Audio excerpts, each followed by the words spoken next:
महुआ माझी हमारे साथ जेएमएम की सांसद, उनसे राजनीतिक जो खबर आई है वो आपको मिल गई होगी कि चुनाव का ऐलान हो सकता है। तैयारियां पूरी कर ली हैं आप लोगों ने और कैसे? बिल्कुल। वैसे तो कल ही हमें लग रहा था कि कल ही अनाउंस हो जाएगा।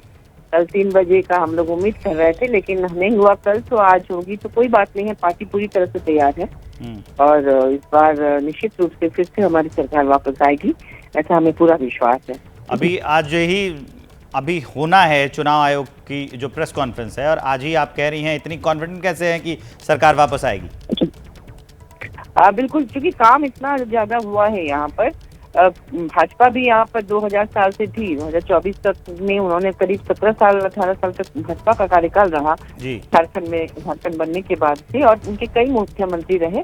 इसके बावजूद यहाँ तरह तरह की समस्याएं बरकरार रही, लेकिन इस कार्यकाल में कोविड आ गया हमारी सरकार बनते ही, लेकिन इसके बावजूद 2-2.5 साल तो ऐसे ही चले गए। इसके बावजूद इतना काम हुआ है जनता के लिए, इतनी योजनाएं जो धरातल पर उतरी है, अनाउंस नहीं किया बल्कि। लेकिन महुआ, इतने अप्स एंड डाउन्स के बीच में लोगों को कितने काम याद रहेंगे? और अब देखिए दिवाली की तैयारी करेंगे लोग, अपने घरों की साफ सफाई भी करेंगे, इसी में आप लोग चुनाव प्रचार भी करने वाले हैं।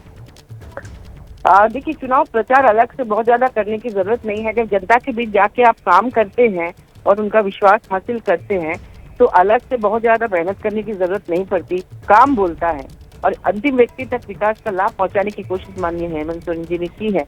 और ये जो मैया सम्मान योजना है, ये इसलिए है कि भाजपा के कार्यकाल में जो ह्यूमन ट्रैफिकिंग की समस्या थी यहाँ, वो पूरे देश में लोग जानते थे कि कितनी महिलाओं की तस्करी करते थे लोग। रोजगार के अभाव में उन्हें बरगला कर नौकरी देने के नाम पर दूसरे राज्यों में ले जाकर जी अब होता था। आपने इसका नाम लिया है तो हेमंत बिश्व शर्मा जो बीजेपी के हैं वो कह रहे हैं कि ये पूरी तरीके से वोट लेने के लिए मैया सम्मान योजना आप लोगों ने ले आए और उसका जो बजट है, वो जो पैसा है वो बढ़ाया। देखिए, ऐसी बात है कि भाजपा भी तो जैसे उन्होंने भी अनाउंस किया था ना कि 15-15 लाख सबके अकाउंट में देंगे, लेकिन उन्होंने दिया नहीं। 10 साल में भी नहीं दिया। 2 करोड़ नौकरी देंगे, वो भी नहीं दिया। तो हर सरकार अनाउंस करती है जनता के हित में और हमारी सरकार करके दिखाती है। आगामी चुनाव के लिए क्या तैयारियां की हैं आपने? आगामी चुनाव के लिए यही है कि जनता के बीच जाकर उनको और ज्यादा विश्वास दिलाना है। उनके जो पुराने काम उनके लिए किए गए हैं वो उसका लाभ उन तक पहुंचा कि नहीं, ये बताना है और उन्हें विश्वास दिलाना है कि हाँ, हमारी सरकार रिपीट करेगी तो निश्चित रूप से उनका ख्याल रखा जाएगा जो अब तक नहीं रखा गया था। ठीक है महुआ जी, आपका बहुत बहुत शुक्रिया एबीपी न्यूज से बातचीत करने के लिए। तो आज महाराष्ट्र और झारखंड में चुनाव का ऐलान होगा 3:30 बजे। आज तारीखों का ऐलान हो जाएगा, चुनाव आयोग प्रेस कॉन्फ्रेंस करेगी। गणेश ठाकुर लगातार हमारे साथ बने हुए हैं, सीधा उनके पास लिए चलते हैं। महाराष्ट्र में क्या क्या चैलेंजेस होंगे ये हमें अंकित गुप्ता बताएंगे। अभी फिलहाल गणेश से हमारा संपर्क टूट गया। अंकित, देखिए, निश्चित तौर पर अब इस बार जो चुनाव हो रहा है वो पिछले चुनावों की तुलना में अलग है। विधानसभा चुनावों के लिहाज से मैं बात कर रहा हूं, क्योंकि पिछले विधानसभा चुनावों में जहां जो है शिवसेना और बीजेपी एक साथ थी, अब शिवसेना 2 हिस्सों में बंट चुकी है। एनसीपी उस समय एकजुट थी, अब एनसीपी 2 हिस्सों में बंट चुकी है, एक शरद पवार, एक अजीत पवार। शिवसेना में भी इसी तरीके से एक उद्धव ठाकरे गुट हो गया, एक शिंदे गुट हो गया है। तो निश्चित तौर पर इस वक्त जो है दोनों खेमे अगर हम देखें तो वो आपको जो है दो जो राज्य स्तर की पार्टी थी शिवसेना और एनसीपी, वो 2 हिस्सों में है और दोनों ही खेमों में वो हिस्से मौजूद हैं, यानी कि एनडीए में भी और उसके अलावा जो इंडिया गठबंधन है उसमें भी। तो इस वजह से ये चुनाव और ज्यादा दिलचस्प हो गया और खास तौर पर लोकसभा चुनावों के जो नतीजे रहे हैं उसके बाद में अब तमाम जो राजनीतिक दल हैं वो अपने अपने दावे उसी आधार पर सीट को भी लेकर के कर रहे हैं। लेकिन सबसे महत्वपूर्ण क्या होगा?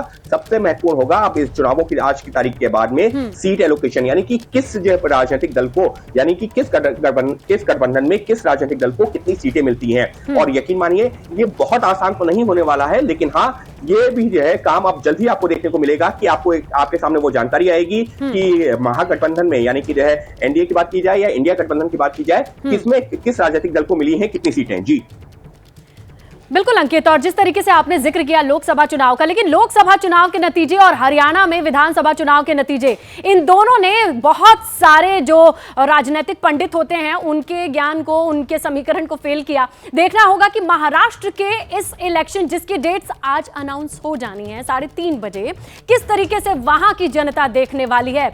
बहुत कुछ है, जिस तरीके से अगर टिकट बंटवारे की बात कर ली जाए, जो हर बार की तरह किसी भी पार्टी के लिए माथा पच्ची से कम नहीं होता है, लेकिन ऐसे माहौल में जब सारे ट्रेंड से इतर भी जनता वोट करती हो, तो ऐसे में महाराष्ट्र की जनता क्या चूज करने वाली है, क्या सिलेक्ट करने वाली है, किस पर मन बनाने वाली है, लोकसभा के हिसाब से चलने वाली है या फिर कुछ नया सोच रही है अपने मुख्यमंत्री के लिए? ये तमाम चीजें सवाल तो रहेंगे तमाम पार्टियों के लिए, जनता के लिए, लेकिन उससे भी कहीं ज्यादा इंपॉर्टेंट उन तमाम राजनीतिक पार्टियों के लिए जो बहुत देर से विचार विमर्श और मंथन में लगे हुए हैं। कोर कमिटीज की बैठक चल रही है कमोबेश हर पार्टी में कि किस तरीके से टिकटों का बंटवारा किया जाए, कौन से समीकरण साध लिए जाएं कि महाराष्ट्र और झारखंड की जनता उनके उम्मीदों पर खरे उतरने वाले कैंडिडेट्स को चुने।